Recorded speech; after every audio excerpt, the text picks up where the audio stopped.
دوستوں، میں ہوں Zulqarnain Ahmed. The mirror of days میں آپ کا استقبال ہے۔ آج آپ کے سامنے مدرسے کے معصوم طالب علم اور ایک مسافر کے درمیان ہوئی گفتگو کو پیش کیا جا رہا ہے، جس کا عنوان ہے یہ وقت بھی گزر جائے گا۔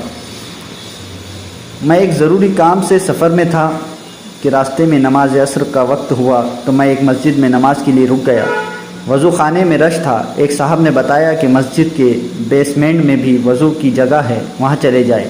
میں اس طرف گیا تو وہ مسجد کا مدرسہ تھا جہاں بچوں کی رہائش تھی۔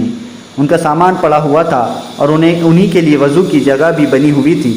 نماز میں چونکہ ابھی کچھ وقت باقی تھا سو میں نے وضو کیا اور ان چھوٹے چھوٹے فرشتہ نما صاف ستھرے مدرسے کے بچوں کے قریب بیٹھ کر ان کی معصومانہ گپ شپ سے مستفیض ہونے لگ گیا۔ میرے بالکل سامنے ان کے چھوٹے چھوٹے ٹرنک پڑے ہوئے تھے۔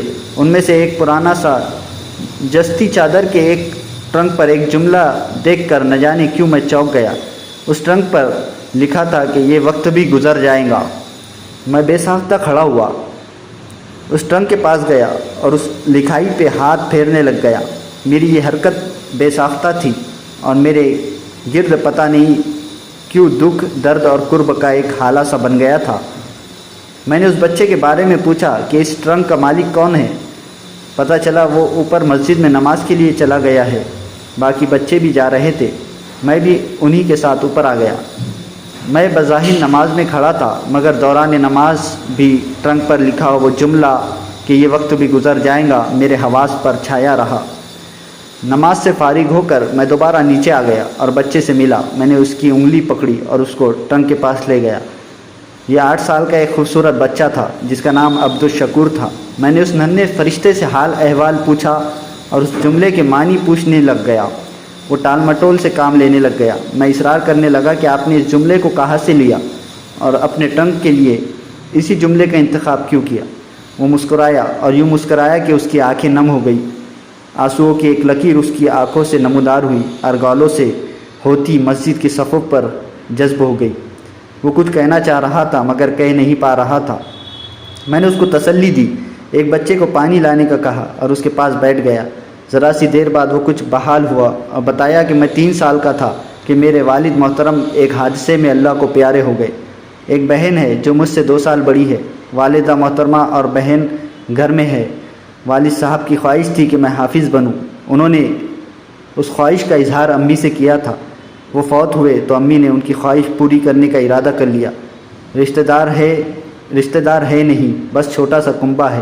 امی اور بہن لوگوں کے گھروں میں کام کرتی ہے اور مجھے یہاں داخل کروا گئی ہے۔ میں 1 سال سے یہاں پڑھ رہا ہوں۔ مہینے بعد وہ آتے ہیں اور مجھے 2 دن کے لیے گھر لے جاتے ہیں۔ اس دوران ابو کی قبر پر بھی جاتے ہیں اور بتا کر آتے ہیں کہ ان کی خواہش پہ میں حافظ بن رہا ہوں۔ میں گھر امی جی اور بہن کو دیکھ کر پریشان ہوتا ہوں تو امی کہتی ہے شکورے یہ وقت بھی گزر جائے گا۔ مجھے یہ بات بہت اچھی لگی اور ایک دن ایک پینٹر انکل مسجد کا کام کرنے آئے تو میں نے ان سے اپنے ٹرنک پر یہی جملہ لکھوا لیا۔ رات کبھی کبھی مجھے دیر تک نیند نہیں آتی۔ ابو یاد آتے ہیں، امی اور بہن کا کام کرنا یاد آتا ہے۔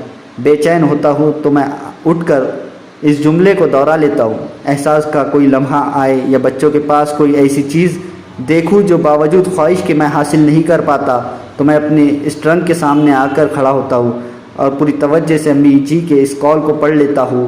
اس کے بعد اس نے کیا کہا اور میں نے کیا سنا یہ میں نہ تو لکھ سکتا ہوں اور نہ بتا پاؤں گا۔ بس اتنا عرض ہے کہ ملک بھر میں اس طرح کے بچے بھی ہمارے بچے ہیں، ان پر زبانیں اچھالی جاتی ہے۔ یہ معلوم نہیں کہ یہ معصوم کن کن حالات سے گزر کر ہمارے امام و پیشوا بنتے ہیں۔ کچھ نادان ان پر زبان درازی کرتے ہیں۔ انہیں کیا معلوم کہ ان کی حفاظت اللہ کے نورانی فرشتے کرتے ہیں، ان کے پاؤں تلے فرشتے پر بچھاتے ہیں۔ آخر کوئی وجہ تو ہے کہ زبان درازی کرنے والے مصلی رسول کے قابل نہیں ہوتے، بلکہ یہی معصوم پھول مصلی رسول پر ہمارے امام بنتے ہیں۔ اس لیے ان کے خلاف نہ بولا کرے، کیونکہ سورج پر تھوکنے سے اس کی شان کم نہیں ہو جاتی اور نہ سورج پر بھونکنے سے بے نور ہوتا ہے۔ اور جب کبھی آپ کا چکر لگے ان کا حال احوال پوچھ لیا کرے۔ اہل محلہ ان کے احوال سے باخبر رہا کرے۔ اللہ تعالیٰ کے یہ ننھے منھے مہمان فرشتے ہماری توجہ کے مستحق ہے، ہمارا فرض ہے کہ ان کا خیال رکھے، یہ ہماری عاقبت کے لیے مفید ہوں گا، باقی وقت تو ان کا بھی گزر ہی جائے گا۔ ہمارے چینل کو لائک کریں، شیئر کریں اینڈ سبسکرائب کریں۔